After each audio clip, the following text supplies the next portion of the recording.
A lot of people kind of ask us what does carbon fiber look like? How is it made? And some people think that maybe it's an injection molded like plastics. And in reality, carbon fiber all starts out like this. There's a big spool of carbon fiber. So this actual strand here, you'll see people talk about 3K. Well, this little strand is actually 3,000 fibers. So this is 3K. So if you break this apart, you can kind of see that it's made up for 3,000 strands of carbon, each smaller than the diameter of your hair.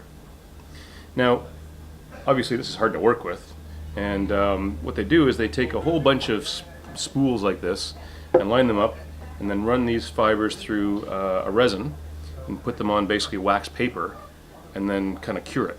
And that's how we make pre-preg. So you have a whole bunch of this lined up and you end up with a fabric.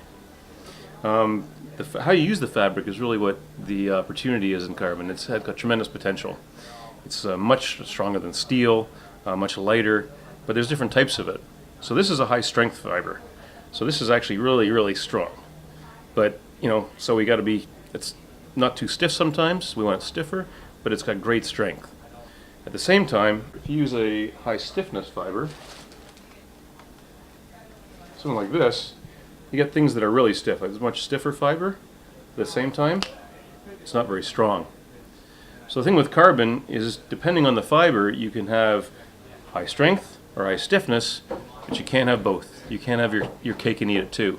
So you have to know what you're doing, and the engineering is really important with composites, because if you choose the wrong fiber, you get a harsh ride because it's very stiff, and you get something that's not very strong as well.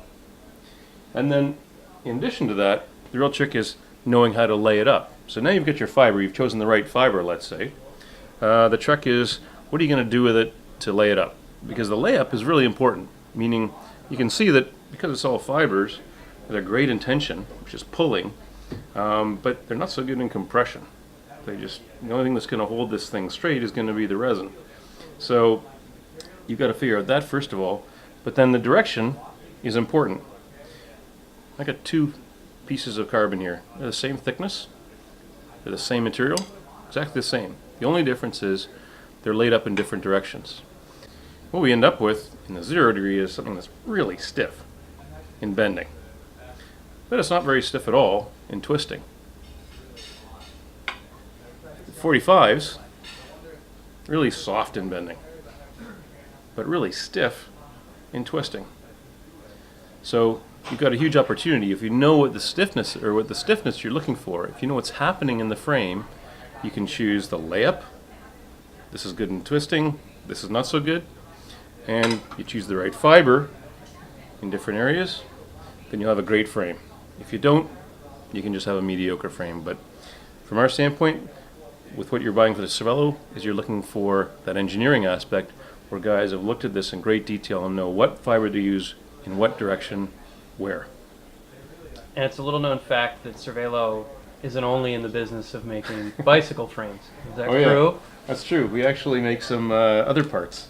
This is actually the steering wheel out of a Le Mans prototype.